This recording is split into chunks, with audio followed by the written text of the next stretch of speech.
Foundation Best Practice webinar series. Today we're going to be talking about maintaining multiple school gardens.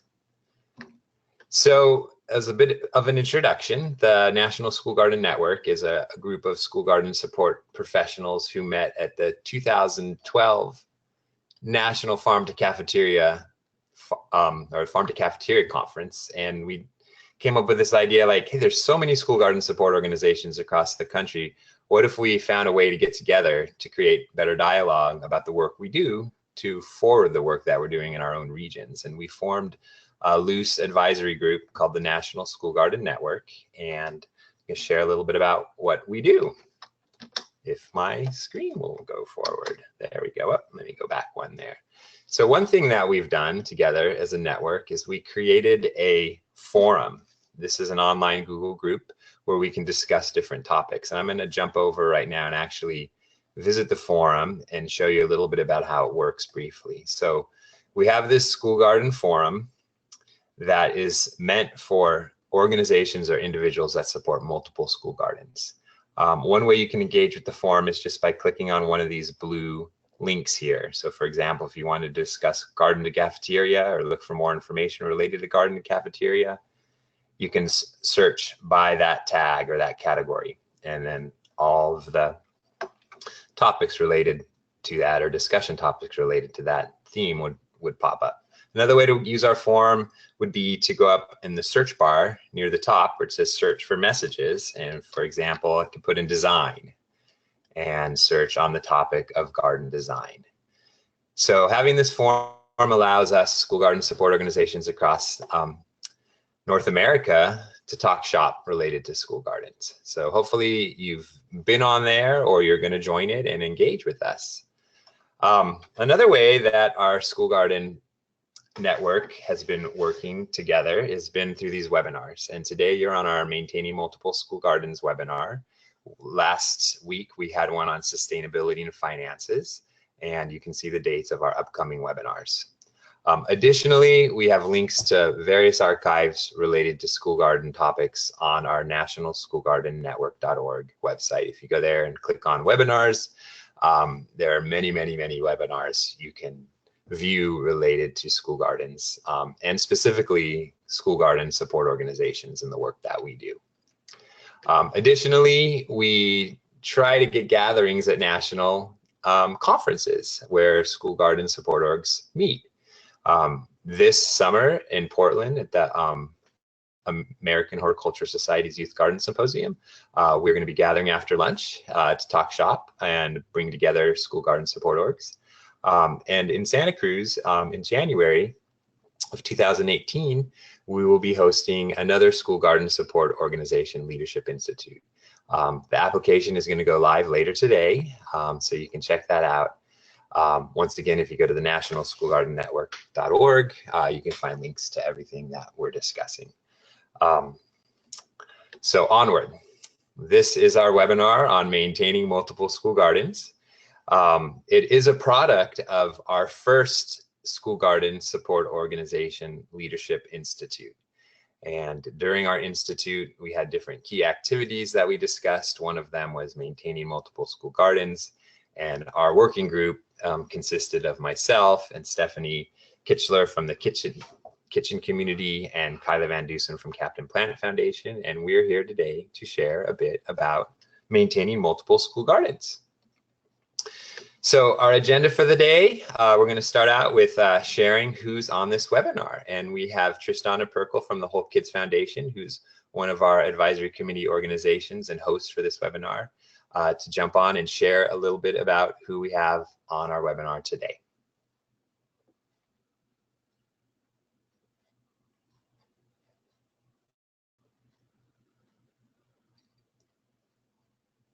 So Tristana, I cannot hear you. I'm wondering. Oh, I'm so sorry. I was double muted just in case. Sorry, everyone. Can you hear me now? Yep. Great, awesome. Well, so happy to be here with you all and excited to share all of this wonderful information. Like John said, my name is Tristana Perkle. I'm the grants manager for Whole Kids Foundation. Just want to share a little snapshot of all The people who we have on the call today, 125 people registered. We have representatives from 33 different US states and one from Ontario, Canada.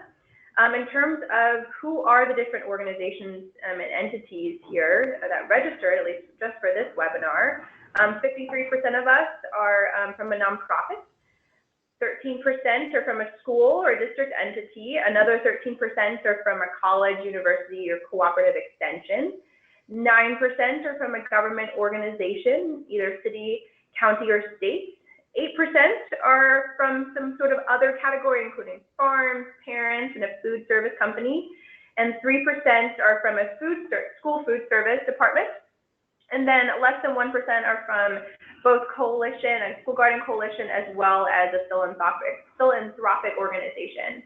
And then together, this whole crew supports over 2,166 gardens, and that doesn't even include one organization that said that they simply support all the gardens in the state of North Carolina. So as you can see, a wide variety and a lot of different school gardens to share best practices with.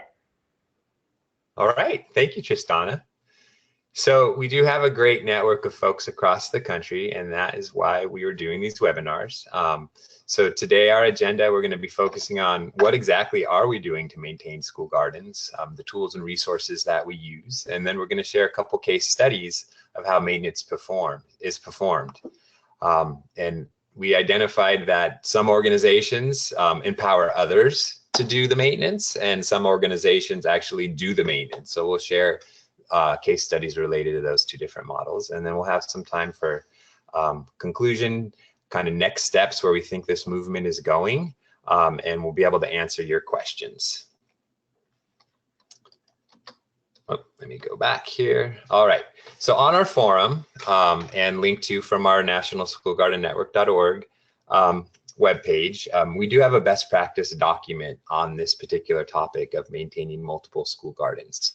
So as we're sharing in our webinar, of course, the webinar will be archived, but you can also check out this best practice document, which is a living document, which we'll be adding resources to as we find them.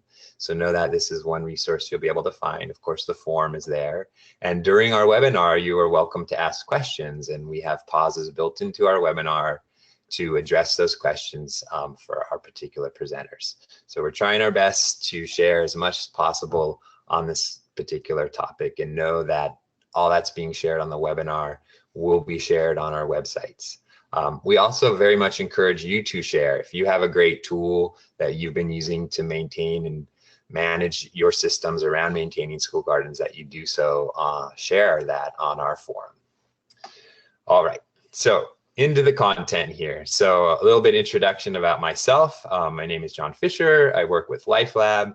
I'm the director of programs and partnerships, and we're a 38-year-old nonprofit that has been doing lots of different things to bring learning to life in the garden. But most specifically and related to this topic, where I fit in is I built our LifeLab garden classroom, which is the image on the top left, and ran that garden for about 8 to 10 years. We run field trips and day camps and do professional development for teachers. We train about 1,500 teachers throughout the year, on-site and off-site. We created co-created the California School Garden Training Program, which trained thousands of educators across our state in California. And just a tip on a resource, we have some really great train the trainer templates. So if you wanted to train others in creating and sustaining your school gardens, we have all the trainer outlines and PowerPoint presentations and videos. We also have the same Train the Trainer series on garden enhanced nutrition ed. So if you go check out lifelab.org /CSGT, you can find out more information about that. I helped run my son's school garden and created some great maintenance systems there. And I manage our Watsonville school garden project, which I'll talk about a little bit later. So I put up the links if you want to find out more information on these particular projects, but we're going to move forward.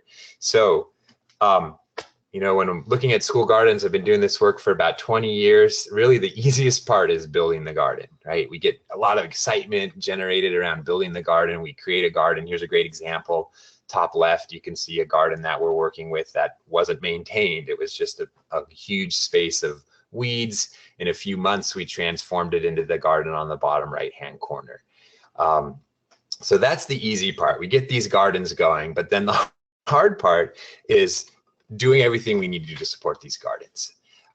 Getting teachers involved in working in these gardens, finding the funds to maintain the staff, to continue to use these gardens as thriving educational instructional tools. So what are we maintaining? When we talk about maintaining school gardens, here's a list of the types of tasks that we as school garden support organizations or as school garden coordinator would be responsible for doing. And depending on what you're doing in your garden and where you're living, what climate zone, it'll vary greatly in terms of what you need to do. You might not have an edible garden. You might have more of a habitat garden. You might not be able to grow during the school year because you're in a frozen area during the school year. So really, depending on where you're at, will determine what you're going to be doing. But this list here, from planting, harvesting, dealing with weeds, keeping your plants alive through fertility and irrigation, these are all the types of tasks that we need to be attentive of as we are maintaining school gardens. A lot of these things can be maintained with smart design, and that is something I think of when I say smart design. I'm thinking of easy to maintain and educational. So for example, using reseeding annuals is a great example of it's easy to maintain. The plants reseed themselves year after year, things like calendula and cosmos and nigella flowers. And then they're educational because then we can collect the seeds in the fall. So smart design is doing two things at once. It's installing things that are easy to maintain or that somewhat take care of themselves, and then that can be educational and will give you things in the future. The image on the right is listed on our best practice document. This was a year-round garden task sheet that we created for our Creating and Sustaining School Garden training series. So you can find that on our best practice document on our websites. When we looked at and talked with SGSOs, school garden support organizations, we asked what do they do, and this was a list of what they do. Many of them have task lists or planting guides so that teachers know what to do when. They'll provide actually the seeds of the plants or the resources at the optimal times. They'll schedule maintenance visits and remind teachers what they need to be doing. They'll organize work parties. They'll train others to do the work. Communication is a big part about what we do. And communicating with the school staff or others that can come in and do the work in the school gardens is a big part of what we do as SGSOs. So that was more of a summary, and I'm going to pass it off to Stephanie Kitchler from the kitchen community, and she's going to be able to share a little bit more about tools and resources and the way that they do the work that they do.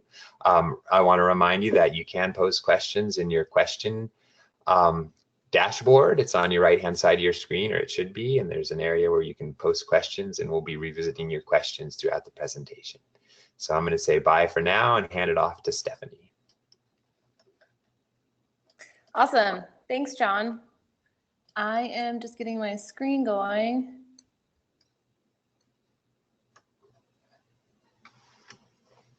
Great.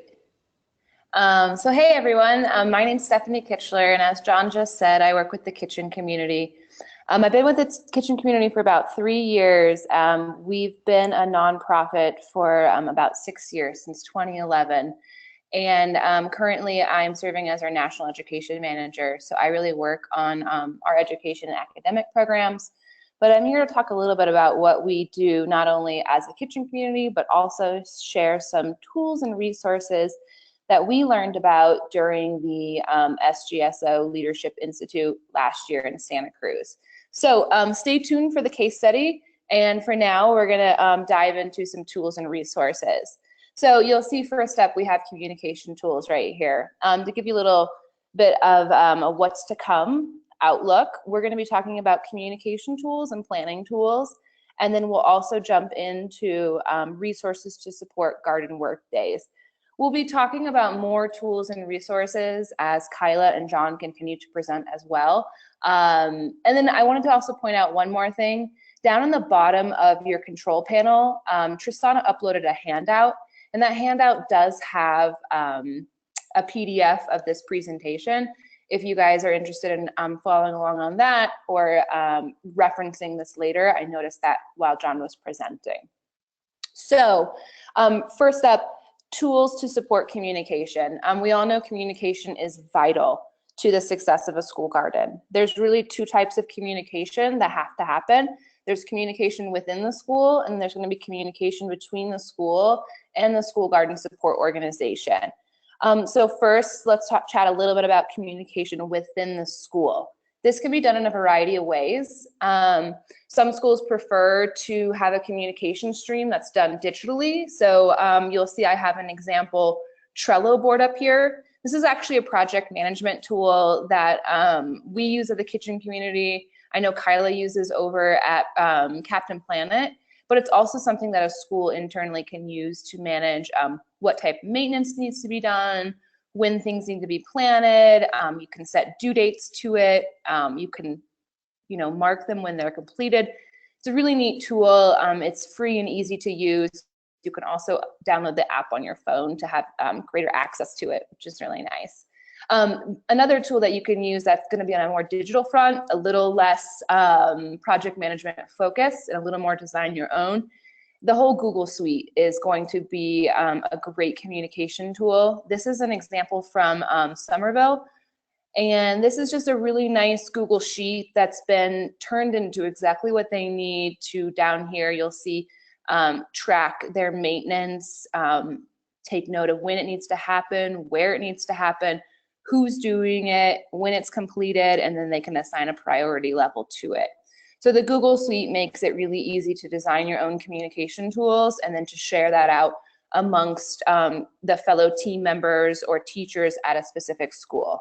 But of course, there's always the old school kind of analog method where you can have a clipboard and you can sign up for things, or you can have a teacher bulletin board where you post, here's what needs to be harvested, or here's what should be seeded and when, and teachers can sign up, things like that. But having a communication plan within the school and guiding schools to that plan is going to be really essential to success. So on the flip side of that, we have communication between the school and the support organization. All of these digital tools that you see right here, Trello, the Google Suite, can all be used as well from school to organization.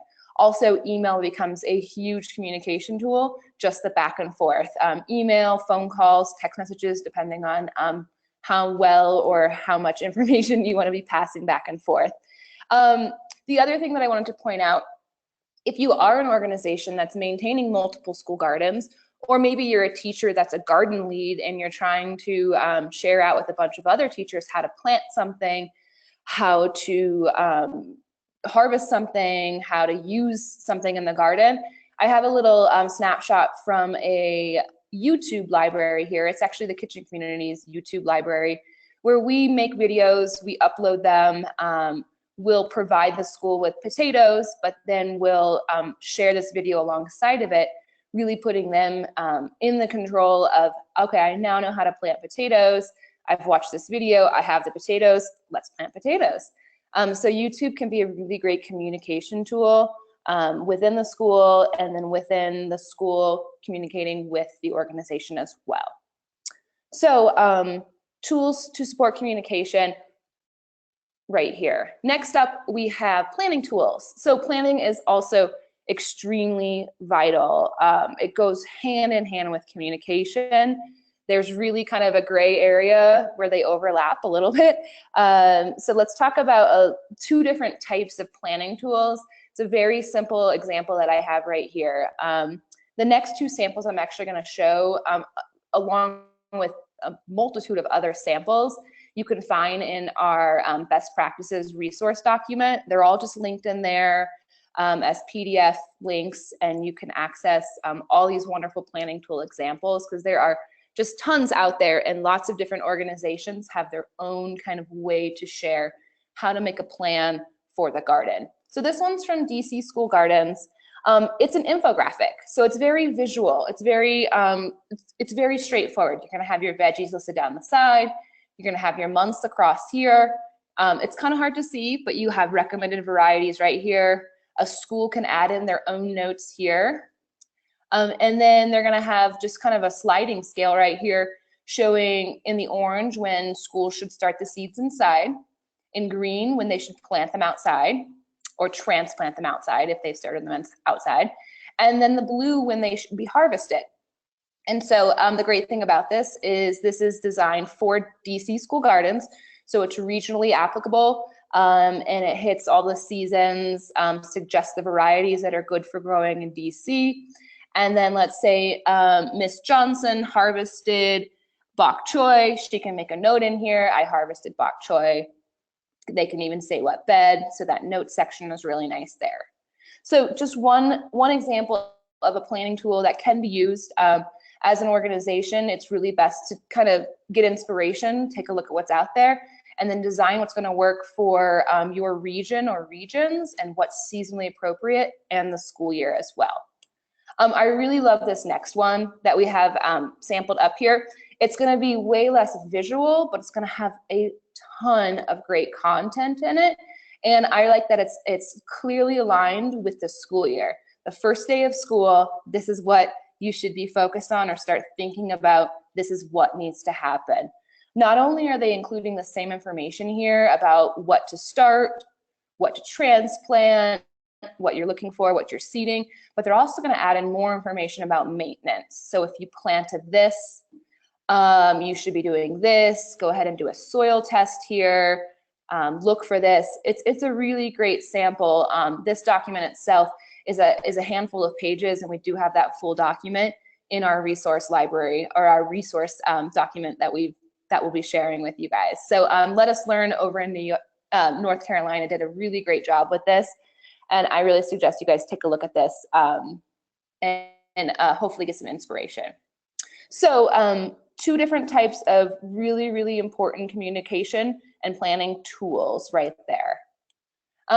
So the next thing that I want to chat about real quick is garden work days. So we have a plethora of resources as well to support garden work days in our best practices document. I wanted to point out two things. First of all, I'm going to talk about Life Lab's guide, and then I'll just show you a quick sample schedule here. So this information, it's hyperlinked here. You can hopefully click on it on the PDF. This is also in the best practices document. So garden work days are another crucial piece to having garden success. Garden work days can be organized by the school itself as a school totally led work day, but garden work days can also be led by the school garden support organization.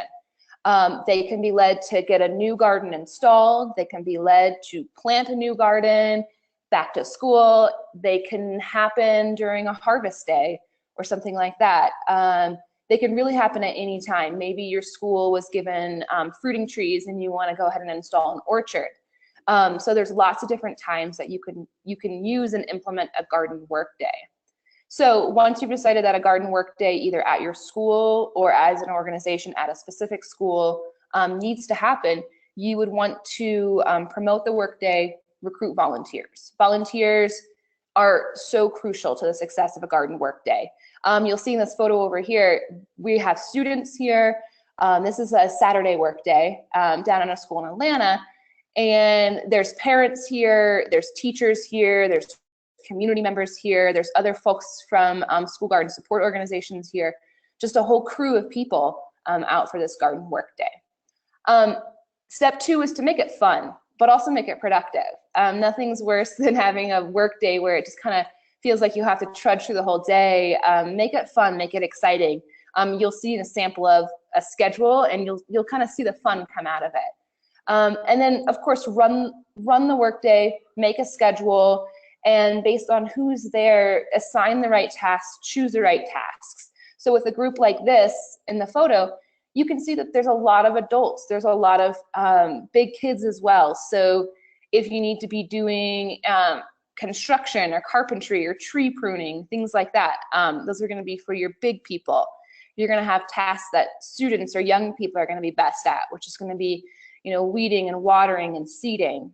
Potentially crafts, things like that, making garden signs. And then if you have big groups of kids or a classroom of students, you can also get a lot done. You can hand water, you can save seeds, you can do massive weeding blasts. I love that idea. You can move compost around.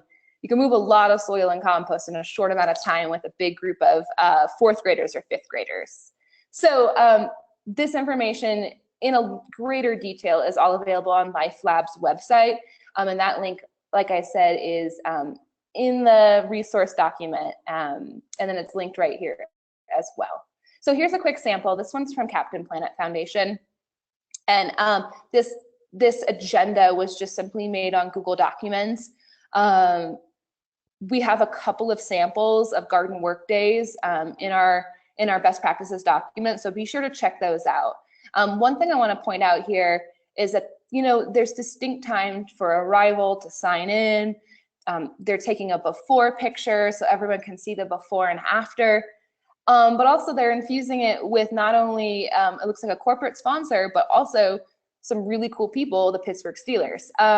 You might not be able to get your pro football team at every garden work day, but think about who you can bring in as volunteers, or bringing in the local newspaper or media, something to really make it fun and make it feel like a special event for the school you're either supporting or the school you're working at. Awesome. So we're at a question moment here. And I think John's watching the questions. Yeah, we got a great question. This is from Greg in San Luis Obispo, California. And he wanted to know if any of our panelists have charged sponsors to be a part of a workday. And if so, what are these corporate or workday sponsors paying, and how those workdays ran? And I know that Captain Planet Pittsburgh Steelers one was an example of a workday format, but are we charging folks to be a part of workdays, corporate organizations? So this is for, I suppose, Kyla and or Stephanie to answer. Yeah, well, this is Kyla, and we do actually often charge, whenever we get a call from an organization that wants to do a sponsor, they want to do an employee workday at a school, we say, okay, that's great. This workday will cost from $500 to $1,000 for all the supplies necessary. And more often than not, that's no problem for an annual corporate workday. So yeah, we do that pretty often. Great. Awesome. We don't, at the kitchen community right now, we don't have any specific protocols on running a corporate workday. So I would agree with Kyla's answer there and say that's probably the best practice from our panelist group. And I will add, this is John, that we have not engaged with corporate sponsors, but I've heard that model done a lot, whether it's just them paying for the materials of the workday, like the wood or the paint, or paying for their lunch, all the way up to it's $10,000 to sponsor a garden. I know a lot of the school gardens that I've communicated with in Las Vegas, where there's loads of corporations. That's a very successful model, is partnering with corporate organizations. Awesome. So, any other questions, John? Right now, some people commented on that question saying pretty much what I was talking about, not charging, but requesting money for donations or materials. And other people have mentioned that they charge $10,000 per year, and that other folks have said they've had several corporate work days and they have been a great model for them. And with that, we'll move on to the case studies. Yeah, and I think it's a good moment also, John, just to remind everyone that I keep referencing the best practices document, and that's a living, breathing document. So if you guys, those of you that are listening out there, have samples, ideas, how you've run corporate work days, tools you've used, resources you've used to support garden work days, all that information can be shared with us, and we can incorporate those into the best practices document. So just kind of a good moment to remind everyone about that. So yeah, thanks, John. We're gonna switch gears a little bit here to moving away from our resources and tools for now. John and Kyla are both going to share more resources and tools as we carry on, but we're going to switch gears to talk about 3 different case studies. And so these 3 different case studies are going to be, first of all, the kitchen community, and that case study is going to be on a train the school or train the teacher model. And then we're going to look at Watsonville School Garden Crew. John's going to talk about that. And then Captain Planet Project Learning Garden. And that's, both of those are going to be examples of where the school garden support organization is actually running the maintenance themselves versus training the schools. So this is also a moment where we're going to run a quick poll. John, I think I might have to exit out of here. Give me 1 second. We're going to run a quick poll. Hopefully everyone will be able to see this to get a better idea of how does your organization support the maintenance of multiple school gardens. So there's going to be 4 options here. We do the maintenance, as in the SGSO does the maintenance. We train others, i.e. teachers, to do the maintenance. And we do a combination of 1 or 2. If you're at a school, you can answer this as in, you know, thinking about if you have an organization support you or not to do the maintenance. Cool. I will give this just a few more moments. We're getting a lot of answers in. Still ticking up. All right. It looks like all right, I'm going to close it now. Close poll, and then we're going to share the results. So hopefully you guys can see that. It looks like we do the maintenance. 25% of our support organizations do the maintenance. We train others, 15%. A combination of 1 or 2, 49%. So that's really interesting information. And then there's an other category, 11%. Those of you that answered other, feel free to type in what other types of ways you use into the questions poll or into the questions box, because then we can record that information and get a better idea of what other methods are out there. Awesome. Thanks, guys. So I'm going to flip back to here. Great. So we're going to do a quick case study on the organization I work for, which is called the Kitchen Community. So the Kitchen Community, we are based out of Boulder, Colorado. That is where we have our national home office, and we currently support and have installed 353 learning gardens across the nation. We are in 6 different cities, so Memphis, Chicago, Indianapolis, Denver, Fort Collins, and Los Angeles. And we truly run on the model of training the schools to hopefully, with the proper training, to take on the garden maintenance and a lot of other different aspects of the garden to hopefully increase the school's capacity to embrace real food, the real food culture, and to embrace food and food literacy in the school on a daily basis. Our mission is to strengthen communities by accelerating the real food movement at scale. And the word at scale is really important there for the kitchen community, because that means that we don't do it with just 10 schools. We're really aiming towards doing this with a large number of schools and finding the best way possible to support these schools while staying true to our standard programs, the services that schools need, and the feedback that they give us, what does and doesn't need to be happening. So that's just a quick introduction to the work we do over at the Kitchen Community. So when we're working with a school and we're bringing a new school into the Kitchen Community fold, they go through 4 different impact levels. So these impact levels are right here in front of you. The font is really small, so I'm just going to kind of walk you through each of these. The foundational impact level has to do with actually the garden being installed. So that's kind of a whole different topic, which is garden installation, garden design. So that's that piece to it. Where it really gets interesting and where our program team really starts to dive on in is going to be right here with level 1, 2, and 3. So level 1 is highlighted right now, and that's going to be the level where we're training teachers. What are the garden skills that you need to know how to use, going to need to know how to do, going to need to keep track of, and really harness and hone over the course of maybe 1 year, 2 years, however long it takes a school to gain competency in a specific group of garden skills. So we do that through a variety of different services that we offer the schools. And the majority of the presentation that I'm going to continue on to give after this is going to focus in on those level 1 services we provide to schools to train them to understand and harness their garden skills and to maintain their garden.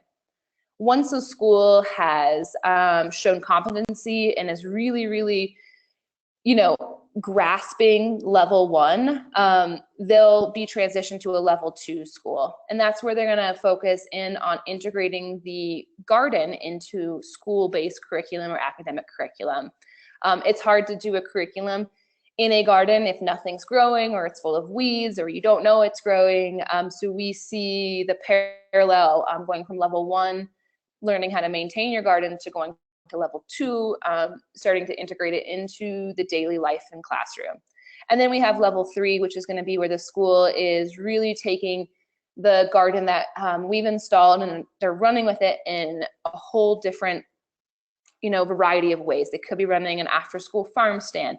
Clubs are involved. Academic programs are involved.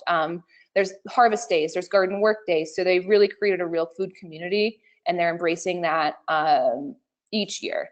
One thing that's, I think, important to note in this is that schools change.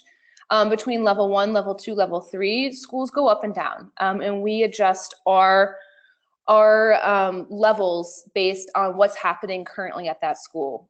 Twice annually, we'll reassign a level and assess the type of services we're providing. And that's because principals change, teachers leave, garden teams change. All of this is a reality of working with schools. And so we understand that, and we are always happy to welcome new teachers into garden skills workshops, or to provide curriculum for schools that are advancing quicker than maybe another school.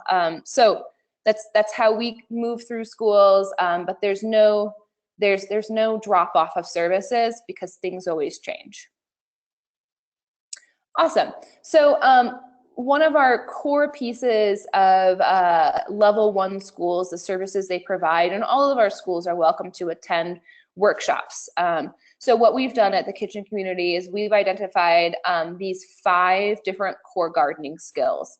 So we focus in on planting, growing, watering, harvesting, and then tasting and eating as a final one. So as you noticed at the beginning, when I was introducing the kitchen community, we serve school gardens across the nation. We're not focused on one specific region.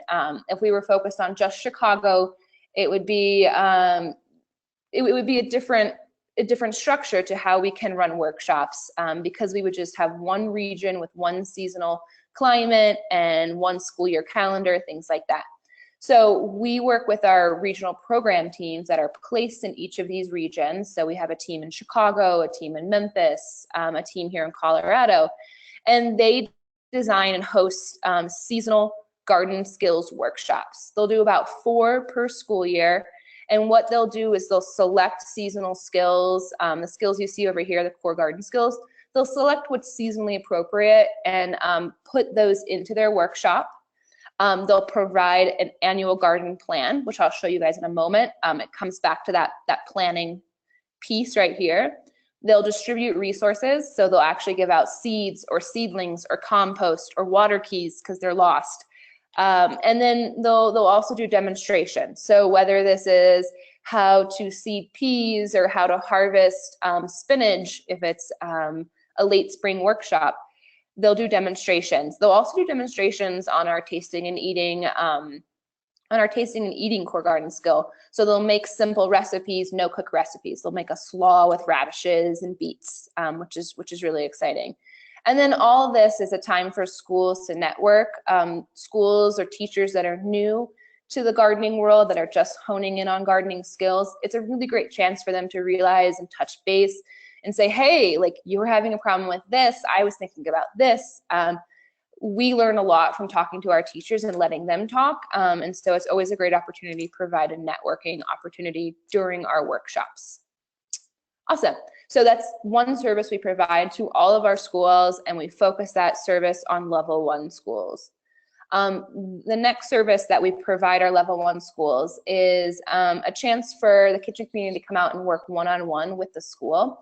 And that's going to be through a planting day. And so planting days are an opportunity, first and foremost, to plant the garden and engage with the students. But when we work with our schools, we are modeling the behavior of how to work with 30 students in a garden space.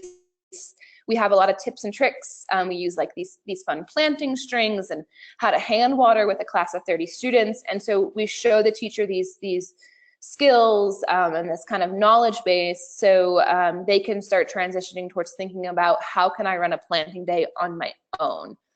So all level 1 schools will receive a planting day from us. We'll lead it. They'll help organize the schedule, and we'll make sure that their garden is getting planted and the teacher is learning a little bit about how to manage a planting day on their own. On the flip side, for those level 1 schools, we'll also provide a harvest day. Once we plant the garden, we'll let the school do the watering, take care of it, do the weeding, and then we'll come out and help them harvest the learning garden as well. The same type of modeling of behavior for the teacher here. And then this also makes sure that all of our level 1 schools are planted and harvested, so they're starting to move along that path towards a level 2 school. Awesome. So all of our gardens that we support at the kitchen community receive an annual garden plan. And we design each of these annual garden plans for each of our distinct regions. So Chicago will have their own garden plan.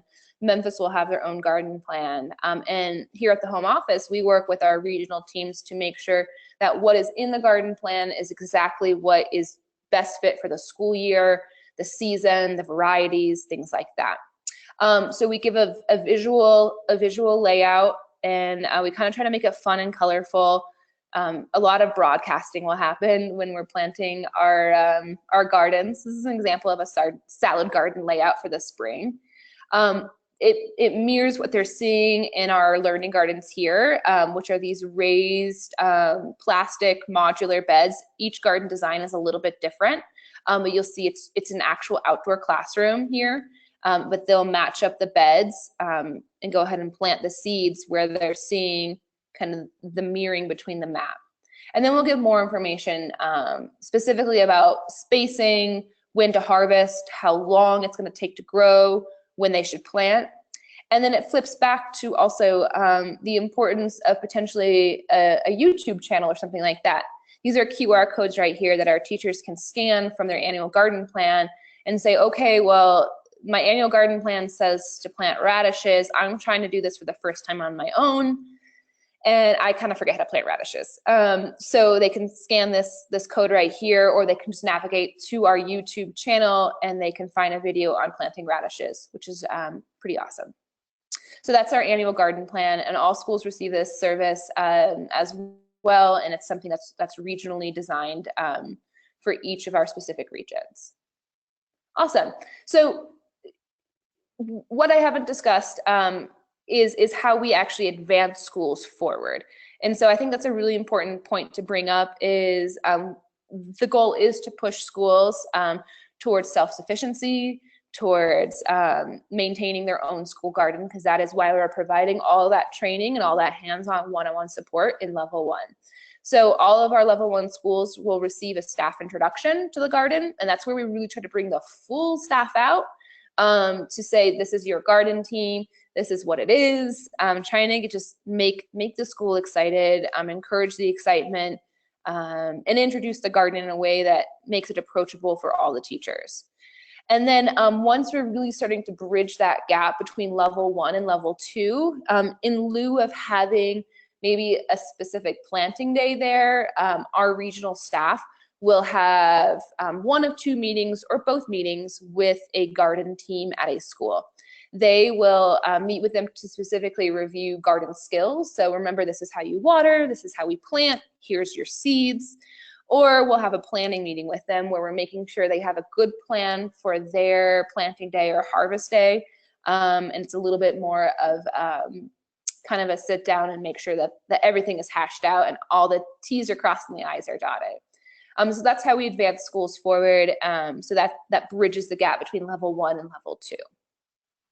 And then I think it's fair to mention also that when we're maintaining multiple school gardens, in Chicago, we have, I think, 130 plus gardens. And our staff there is fairly lean. You know, I think we have a staff of 7 in Chicago that are working with our learning gardens there. So 2 things that we do to assess the garden and to keep an eye on what's happening.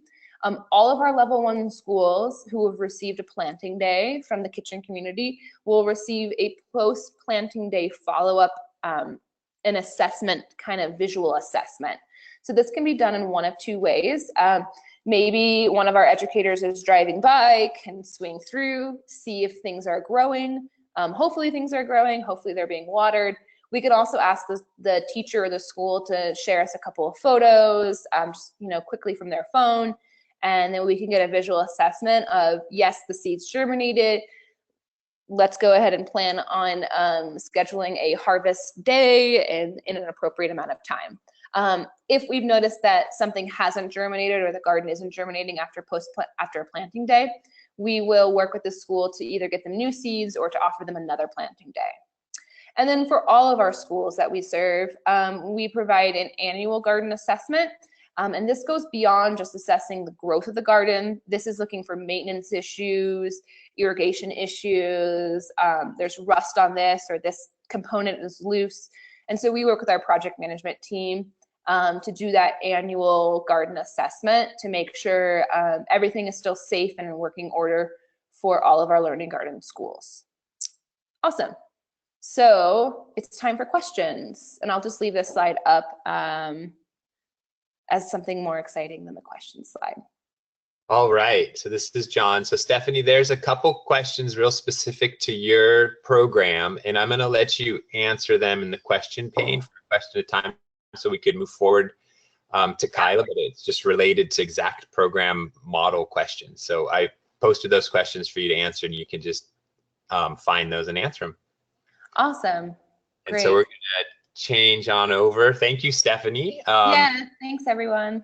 Stephanie will be available for Q&A at the end, but we're gonna change on over here to Kyla, who's gonna share a bit about more models related to sustaining and maintaining school gardens. All right, great. Is my screen showing okay now? Looking good. Okay, great.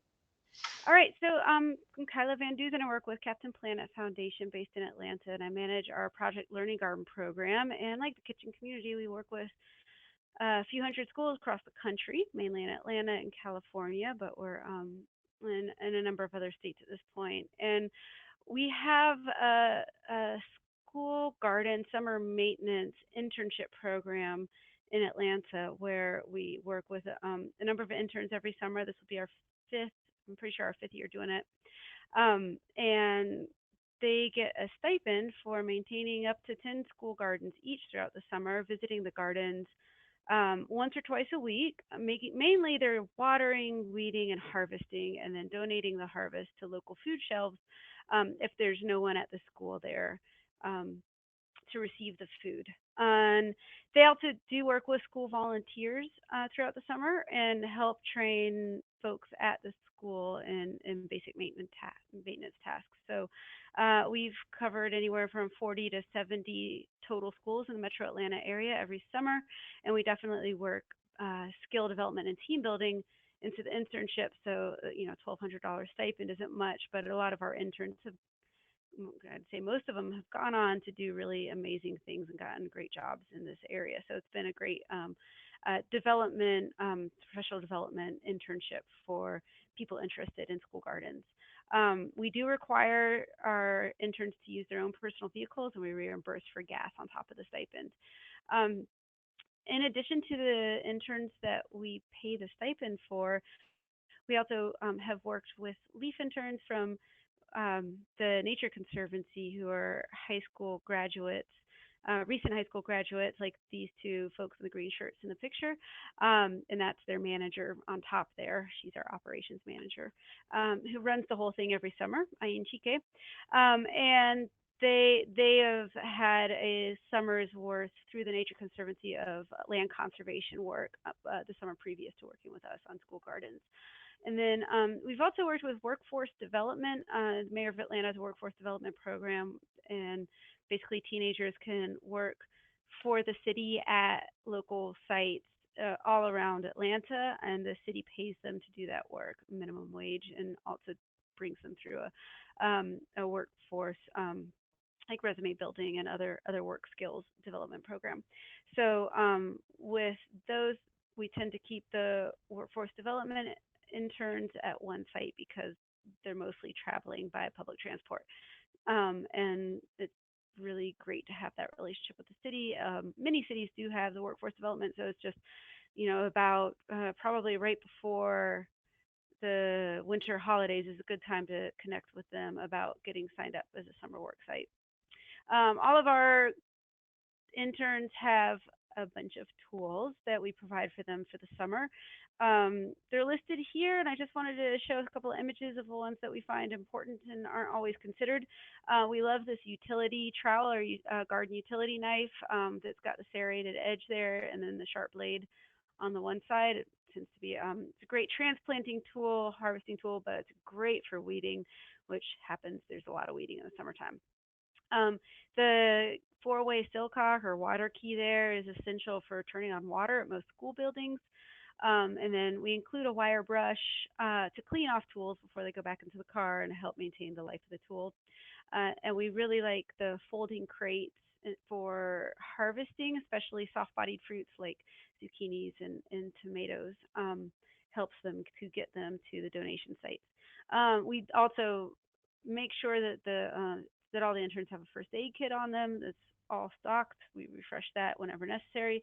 And a tarp is handy for so many things, dragging around weeds, covering stuff up, collecting harvests of herbs. So the tarp is a useful, it doesn't take up much space kind of a tool. We also use a lot of online tools, like Stephanie was talking about, for planning and logistics. Google Maps helps us understand where all of our interns are going, and all the location markers in the different colors. Each color maps to one intern, and those are the schools they're responsible for all summer. And you'll notice we try to cluster them in different areas so that they can hit a cluster of schools in one day. And we expect them to go to 2 to 4 schools in a day. They're generally smaller gardens, just 5 or 6 raised beds. And then for the larger gardens, we give more time. We also map out the food drop-off sites, and some of them will accept any amount of food anytime, and some of them are a little more selective about what they'll take and when they'll take it. So we've color-coded those with different color stars there, and so each intern will have a map of food drop-off sites in their territory. In terms of reporting what they're doing back to us, we developed an app last year. It's worked pretty well for this purpose. We can load all of the schools that an intern is responsible for into their app so that they can make sure that they record anything that happens when they're at a school site.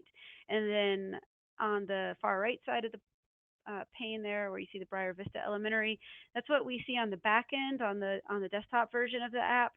We can see all of the information they entered, and we can also export it as a Excel file and get reports. So that's how we get all of our harvest weight numbers. There's a lot of other options for reporting and tracking data for a garden maintenance program. Salesforce is a customer relation management tool that has reports built into it, as well as apps. Google, of course, is valuable for smaller teams. SurveyMonkey mobile app is something that we just discovered, and so you can actually create a school garden survey with whatever information data you want to collect from it, and actually have it as a mobile app, and it is a quick way to get data from the field. Evernote and OneNote sort of function as online notebooks. WhatsApp I use with my team a lot. In the summertime, it's a messaging app. There's several of those too, but WhatsApp we found to be really easy. If any intern has a picture of a bug that they want to help identify, or just any general question while they're out in the gardens, they send it to our WhatsApp group, and then we can send a text response back immediately. Then, of course, there's good old pen and paper. Having a garden logbook at the site, especially if you have a number of different people taking care of one site, can help keep track of things that way. And this resource I have there, Summer in the School Garden, which is also in the best practices, is a great resource for templates to put in a garden logbook, like when you're a seeding log and a volunteer management log, harvest log, all of that. So they've done all that template work for you. Schools, especially at the beginning of the summer when there's still folks around, can set up a site visit with us, or we also do garden installation scheduling through simplybook.me, and we can just list whatever times are available, and schools can book them with us. So it's a really handy booking tool for if schools need to select a time from you to come visit them. I'm going to turn this over to John now, who's going to talk about his Watsonville School Garden Crew. All right, Kyla, thanks. I love the idea of a tarp. We're going to have to add that to our list of tools that we bring. So our Watsonville School Garden Crew, we work in the Pajaro Valley School District, and we're team teaching with teachers, but the way we're maintaining our gardens are with college interns. Right now we work with 5 college interns per quarter, and we go on 4 to 5 hour visits. Our interns aren't paid, they just get college credit through the university. And there's a lot more detail on our garden crew and also how we work with interns on our website, and you can see the web addresses there. Our interns mostly are doing maintenance. All of our gardens are built in our area. A lot of them just need a lot of love and care. So we're training our interns to use power tools, install irrigation. We're rebuilding beds. We're bringing in fertility and more soil. And our college interns are doing it to do service, is what they're interested in. And then from time to time they work with kids, but that's not the purpose of our garden crew. We'll do planting days with kids, but we're really doing a lot of labor. So yeah, you can go on to the next slide there, Kyla, of our tools. So this is our toolkit. You see on the bottom right-hand side, everything is portable in one cart.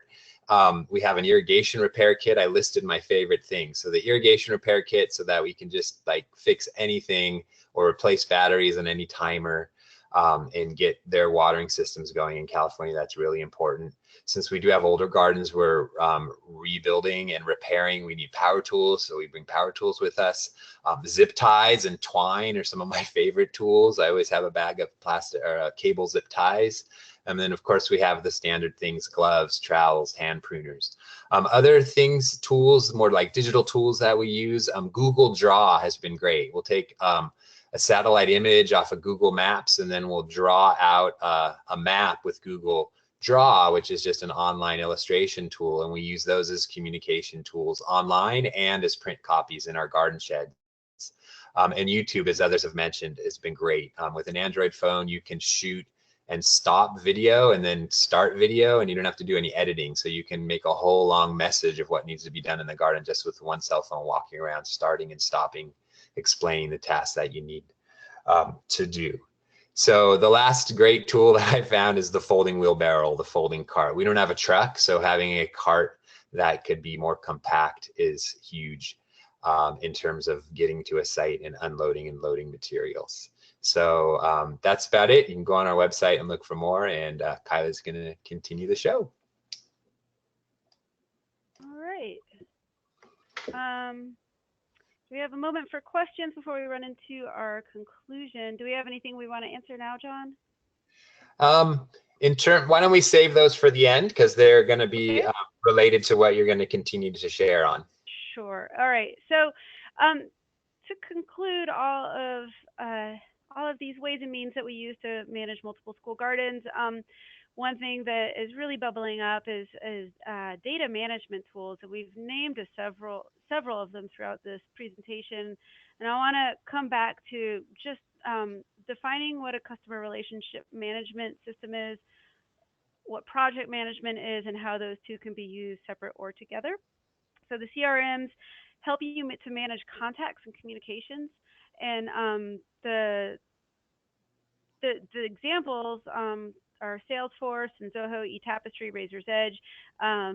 We personally couldn't make Razor's Edge do what we wanted it to do, and have ended up with Salesforce, which has been really great so far for us.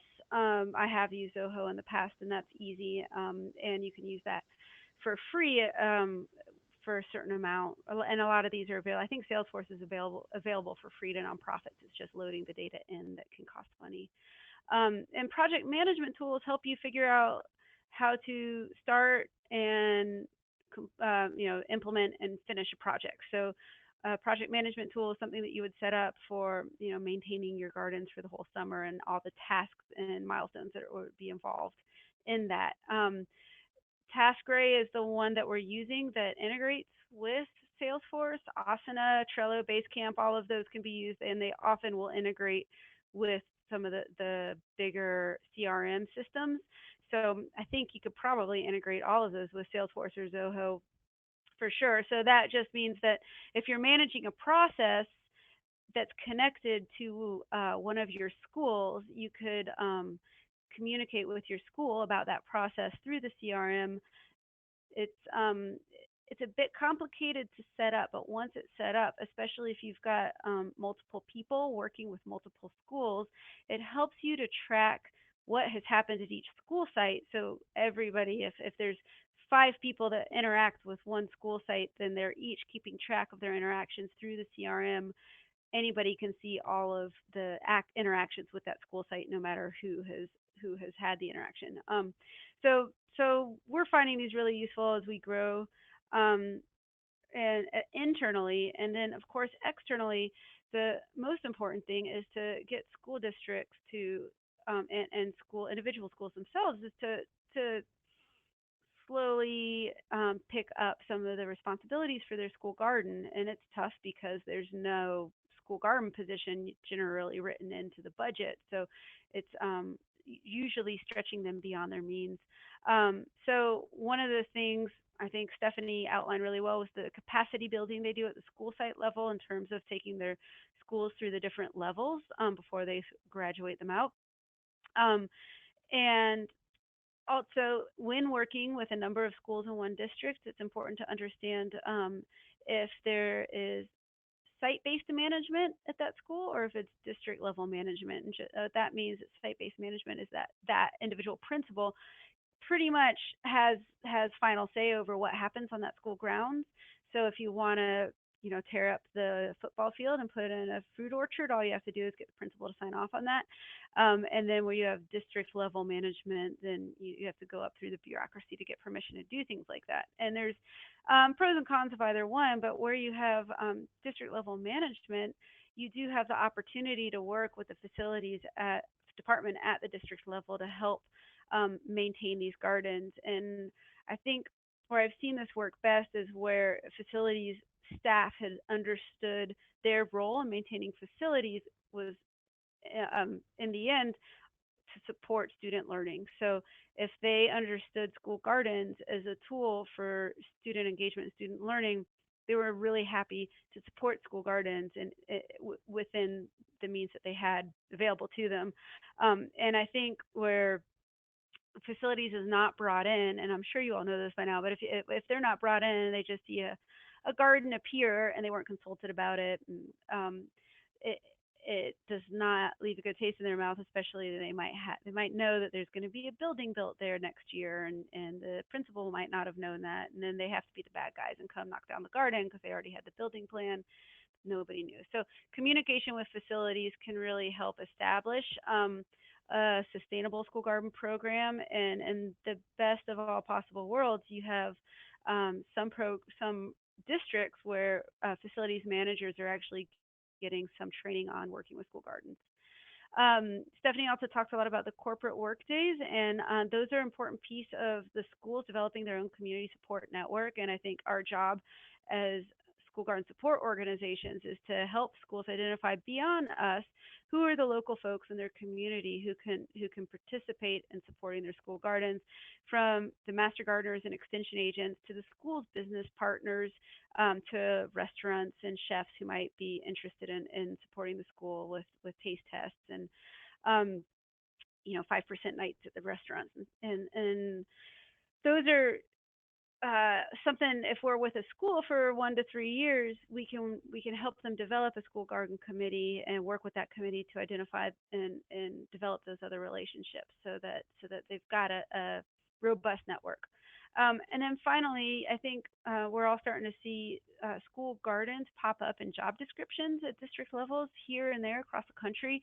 Nutrition's done a really great job at this, nutrition departments, and being able to hire school garden coordinators, as the USDA has made school garden support an allowable expense for federal nutrition funding.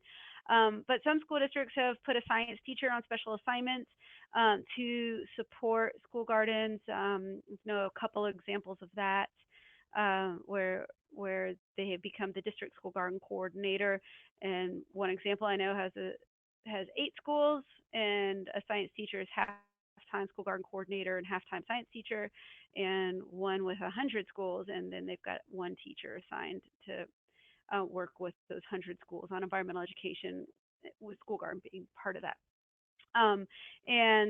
Life Lab has a really fantastic list of ways that districts and organizations have found funding for these garden coordinator positions. So I'm going to leave our conclusion there and move on to questions.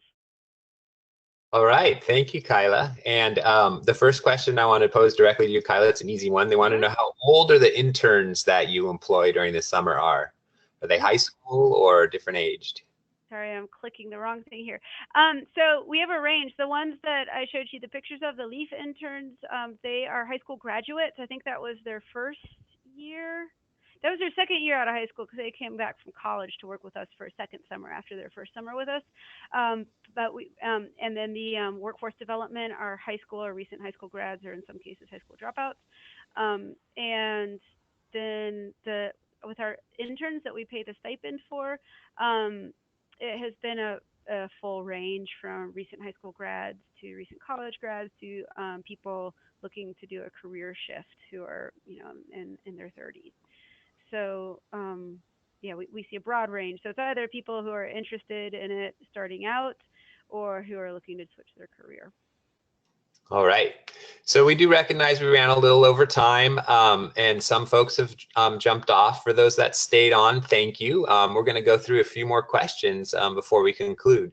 So we had a question here that could be for any of our panelists. So the question was, any suggestions about running reoccurring work days? How do you keep people interest over time?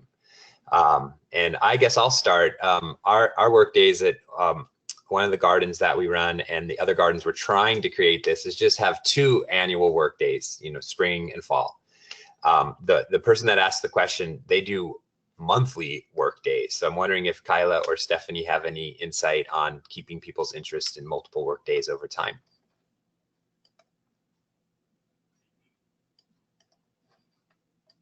We tend to do annual ones as well, or biannual. And the schools that we know who do regular work days usually do them quarterly. I think the ones that have tried to do it monthly have done things. Actually, I know a couple have tried to do a weekly garden day where they just have coffee and donuts for parents who can stay for an extra half hour or an hour at drop-off time, so from like 7 to 8 in the morning. And that it comes and goes, but it's regular, and because they supply coffee and donuts, they get a few people who are pretty committed and they get a lot done. I would agree with that.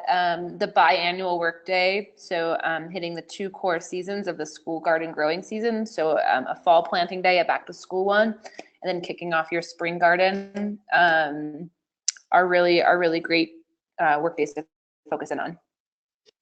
And I'll add to this discussion in the words of Arden Buckland Spore and Education Outside, who no longer works there, but she said to get teachers to come to meetings, not necessarily work days, but she said feed them good food and wine. So make it worth the time of your volunteers to come and join you for your work days, I think would be the answer there. So giveaways, engage with their children if people have to bring their kids along, and make it a fun party. Another question we had here was, where do you buy the folding wheelbarrows? So the one I got at Costco, and they no longer supply it, which has been frustrating. I've been looking all over for it. If I ever find it, I'll put it on our forum. But there's some other really great folding carts that you can find online. I know Amazon has carts that fold, that carry things, that carry materials. So you can check out Amazon and do the search for folding carts. Another question we had, a couple questions related to this. How do you get teachers engaged? So we've been talking about how we come in and do the work in the gardens, or we bring interns, we bring in outside people. And this question extends to beyond maintenance, but how do we just get teachers' faces to show up and be engaged in our programs? So I will start by answering that. We don't have our teachers engaged in maintenance. We feel that's too much to ask of them right now, and nor do they have the technical expertise. But when we partner with schools, we ask that we have the audience of the K2. So we're just starting with a small subset of schools, of school grades, K2 for science, and then 3rd through 5th could engage in cooking.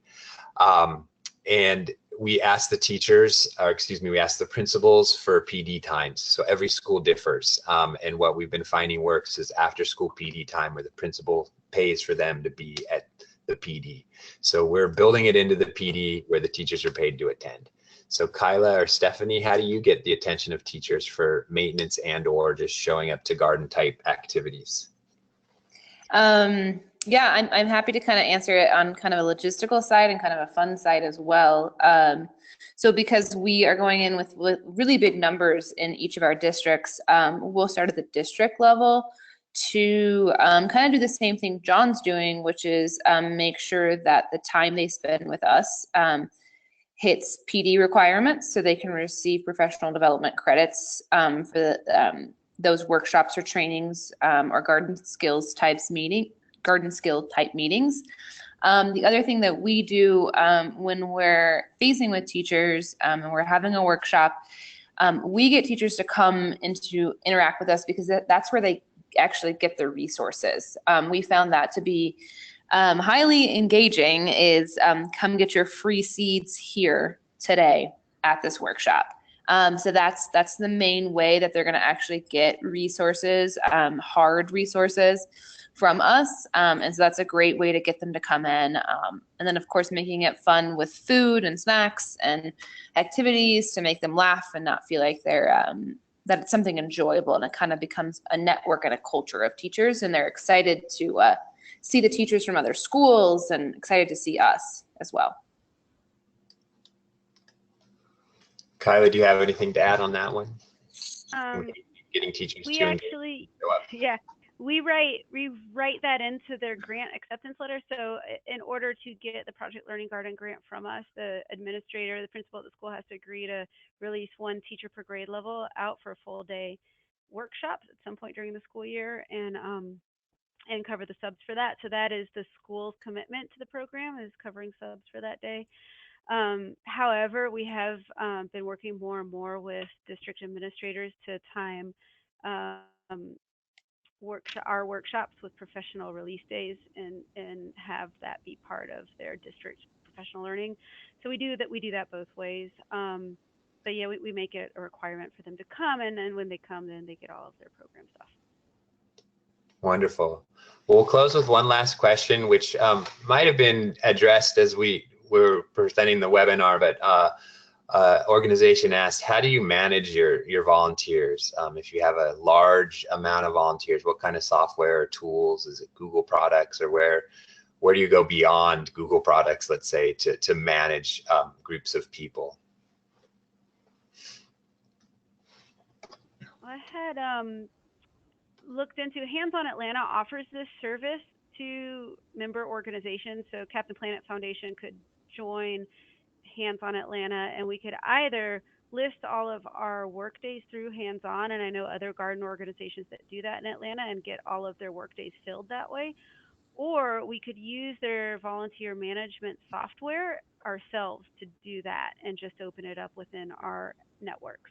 So that's a great resource, and I think it was a couple $100s a year to have a membership to Hands On Atlanta, but we haven't done that yet. And so other hands-on locations may have that, but I think, you know, as you get to manage more and more volunteers, having a volunteer management software system would be really, really useful. And those volunteer management tools are built into a lot of the CRM or client relationship constituent manager. The challenge is there's so many out there. You got to do your homework. That would be a great topic on our forum to launch, is to hear the pros and cons of different ones that folks use. We use one called Neon at Life Lab, and it has a volunteer module. So it's a little bit of homework with all the new tools coming out online. And Salesforce has a volunteer management as well. Yeah. All right. Well, people are still on, but we've held you longer than we advertised. We do want to invite you to come back to future webinars, which we're having in the month and months to come. Folks, we're talking about how do you engage teachers? How do you get them to show up to your trainings? How do you build that culture in the school community? In September, we're having a webinar on professional development models for garden educators. In June, we're having one on measuring impact. What are the tools that we use to track the work we're doing and share the outcomes that we're doing? And that will be on June 6th. And then school garden networking. What are the tools and purposes to network with school gardens in your particular region? And that's going to be on October 10th. I do want to remind you all to engage in our forum. If you're not there, you just hit new topic, and that's the way you would be able to request that you want to be on the forum, and I'll be there to let you into the forum really quickly so you can start browsing and checking out what we have been discussing over the last 4 or 5 years. So with that, we thank you all for coming out and checking out online with us during this webinar, and we will have an archive online. Thanks a lot.